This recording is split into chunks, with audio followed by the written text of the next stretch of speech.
एक बार की बात है, एक गांव में रमेश नाम का एक आदमी अपनी पत्नी शारदा के साथ हंसी खुशी एक घर में रह रहा था। शारदा माँ बनने वाली होती है और कुछ दिनों बाद वो एक बच्ची को जन्म देती है।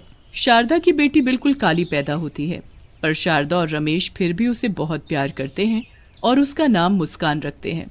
एक साल बाद शारदा को एक बेटा होता है जिसका नाम वो नकुल रखते हैं। नकुल जब 2 साल का होता है तब शारदा की तबीयत बहुत खराब हो जाती है और उसकी मौत हो जाती है। अब कैलाश बेचारा अकेले ही दोनों बच्चों को पालने लगता है। धीरे धीरे समय बीतता है और मुस्कान 5 साल की हो जाती है। मैंने तुम्हारा और नकुल का स्कूल में एडमिशन करवा दिया है। अब तुम दोनों कल से स्कूल जाना और खूब मन लगाकर पढ़ना। मुस्कान और नकुल बड़े खुश हो जाते हैं और अगले दिन से स्कूल जाने लगते हैं। मुस्कान अपनी क्लास में जाकर सबसे आगे बैठ जाती है। ए लड़की, तुम कौन हो? पहले तो इस क्लास में नहीं देखा। मेरा नाम मुस्कान है, मेरा आज ही एडमिशन हुआ है। नाम मुस्कान और शक्ल ऐसी कि सामने वाले की मुस्कान गायब हो जाए। चलो जाओ और सबसे पीछे जाकर बैठ जाओ। तुम्हारी ऐसी काली शक्ल देखकर मैं पढ़ा भी नहीं पाऊंगी। मुस्कान बेचारी बड़ी उदास हो जाती है और पीछे जाकर बैठ जाती है। जैसा उसने सोचा होता है उसके साथ वैसा बिल्कुल भी नहीं होता।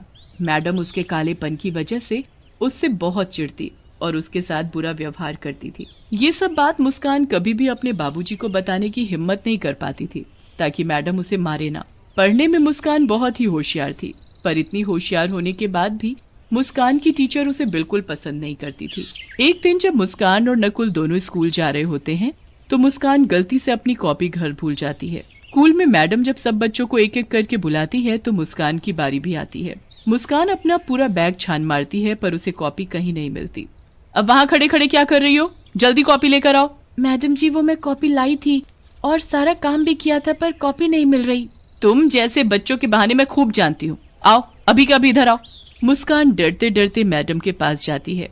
उस दिन तो मैडम ने अपने पास एक कांटों से भरी डंडी रखी हुई थी। अपने हाथ आगे करो। मैडम जी, मुझे माफ कर दो प्लीज, मैंने सच में काम किया था। मैंने कहा हाथ आगे करो, समझ में नहीं आता क्या? मुस्कान डरते हुए अपने हाथ आगे करती है। मैडम अपनी कांटों से भरी छड़ी उठाती है और जोर जोर से मुस्कान के हाथ पर मारना शुरू कर देती है। मुस्कान बुरी तरह चिल्लाने लगती है और उसके हाथों से खून बहने लगता है। मैडम जी, मत मारो, मुझे मत मारो, माफ कर दो मैडम जी, मुझे माफ कर दो। मैं बच्चों को माफ नहीं करती बल्कि उनको सजा देती हूँ, सजा। और तुझ जैसी काली कलूटी को तो डबल सजा मिलनी चाहिए। मैडम मुस्कान को इतना मारती है कि मुस्कान खूनम खान हो जाती है। रोज मुस्कान की मैडम उसे ऐसे ही मारती और एक दिन तो हद ही हो गई जब मैडम ने सजा देने के लिए उसे स्कूल की छत पर नंगे पांव धूप में खड़ा कर दिया। मुस्कान की हालत इतनी बुरी हो गई कि वो चक्कर खाकर छत से नीचे ही गिर गई और तड़प तड़प कर मर गई। उस वक्त कैलाश 2 दिन के लिए शहर गया होता है। ये खबर सुनकर वो दौड़ा चला आता है, पर आने के बाद उसे ना ये पता चलता है कि उसकी बेटी की मौत कैसे हुई और ना ही उसे अपनी बेटी की शक्ल देखने को नसीब होती है, क्योंकि गांव वाले ही उसका क्रियाकर्म कर देते हैं। कैलाश को मुस्कान की मौत का बहुत दुख होता है और वो उसके लिए बहुत रोता है। कुछ दिन बाद वो नकुल को स्कूल छोड़ने जाता है। वो नकुल को छोड़कर जा ही रहा होता है कि उसे स्कूल की छत के किनारे एक भयानक शक्ल की काली सी चुड़ैल बच्ची दिखती है। कैलाश जल्दी से भागकर पास जाकर देखता है तो वहाँ कोई भी नहीं होता। अभी तो यहाँ कोई था, कोई भयानक शक्ल जैसी काली चुड़ैल जैसी बच्ची कहाँ गई वो अचानक? कैलाश वहाँ से वापस जाने लगता है तो वो काली चुड़ैल बच्ची फिर से आ जाती है। मैं वापस आ गई हूँ, एक एक से मैं बदला लूंगी, किसी को नहीं छोड़ूंगी। सब बच्चे क्लास में पढ़ रहे होते हैं। हमेशा की तरह मैडम बच्चों को मार रही होती है। तभी वो काली चुड़ैल बच्ची खिड़की के पास आकर खड़ी हो जाती है और उस मैडम को घूर घूर कर देखने लगती है। उसके बाद वो टेबल पर पड़ी कांटों वाली छड़ी को देखकर घूरने लगती है। छड़ी अचानक हवा में उड़ने लगती है।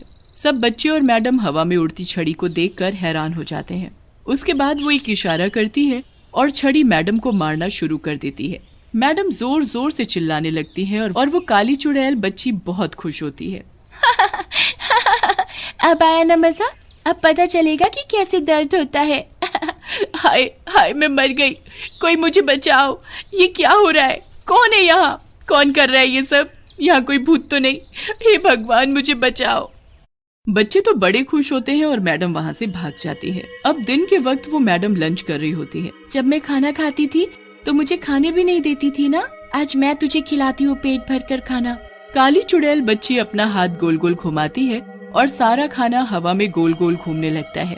अरे अरे ये क्या हो रहा है? ये कैसे हो सकता है? यहाँ पक्का कोई भूत है। कितना मजा आ रहा है तुझे ऐसे देखकर। अब मैं रोज ऐसे ही करूंगी।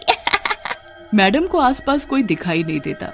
वो खुद को बचाने की कोशिश करती है पर मैडम के हाथ पैर नहीं हिल रहे होते। पूरा दिन वो काली चुड़ैल उस मैडम को ऐसे ही परेशान करती है। अब रात हो जाती है और मैडम अपने घर आराम से सो रही होती है। तभी वहाँ चुड़ैल बच्ची आती है और बेड के पास जाकर खड़ी हो जाती है। मेरे रंग की वजह से मेरे साथ इतना बुरा बर्ताव किया, अब मैं बताऊंगी कि कोई ऐसा करे तो कैसा लगता है। चुड़ैल बच्ची अपना हाथ मैडम के मुंह के आगे गोल गोल घुमाती है और मैडम का रंग सुर्ख काला पड़ जाता है। चुड़ैल बच्ची ये देख बड़ी खुश होती है। अब देखना अपनी शक्ल, तब पता चलेगा मुझे कैसा लगता था। अब महसूस करना मेरी तकलीफ। अगली सुबह जब मैडम शीशे में खुद को देखती हैं तो उसके होश ही उड़ जाते हैं। वो जोर जोर से चिल्लाने लगती है, ये क्या हो गया? मैं काली कैसे हो गई? मैडम रगड़ रगड़ कर अपना मुंह धोती है पर उसका रंग वैसे का वैसा ही रहता है। उसे बिल्कुल समझ नहीं आ रहा होता कि रातों रात उसका रंग काला कैसे पड़ गया। वो जैसे तैसे अपने मुंह पर ढेर सारा पाउडर लेकर स्कूल जाती है ताकि उसका काला रंग छुप सके। पर जैसे ही स्कूल पहुंचती है तो चुड़ैल काली बच्ची उसका पहले से ही वहाँ इंतजार कर रही होती है। कब तक अपने इस रंग को छिपाएगी? इसे तो मैं अभी सबके सामने ला देती हूँ। चुड़ैल बच्ची अपने जादू से बारिश शुरू कर देती है और मैडम का सारा मुंह धुल जाता है। मैडम को ऐसे देख सब बच्चे उन पर हंसने लगते हैं। मैडम जल्दी से छुपते छुपाते क्लास में जाती है और किताब को मुंह के आगे रखकर पढ़ाने लगती है ताकि उसे कोई देख न सके। चुड़ैल बच्ची वहाँ भी आ जाती है और जादू से मैडम के हाथ की किताब उड़ाकर गिरा देती है। बच्चे मैडम को देख बहुत तेज हंसने लगते हैं। क्यों हंस रहे हो? तुम्हें उससे क्या? काली हूँ तो क्या किसी के कालेपन का मजाक उड़ाना चाहिए? चुपचाप बैठकर पढ़ाई करो। मैडम क्लास से बाहर जाने लगती है कि तभी पीछे से एक बच्चा बोलता है, जब खुद मुस्कान के कालेपन का मजाक उड़ाती थी तब ये बात नहीं पता थी क्या मैडम को? मैडम उस बच्चे की ये बात सुन लेती है पर चुपचाप वहाँ से चली जाती है और अकेले जाकर बैठ जाती है। वो बच्चा बोल तो सही रहा है, मैंने उस मुस्कान के साथ कितना बुरा किया क्योंकि वो बस काली थी इसलिए।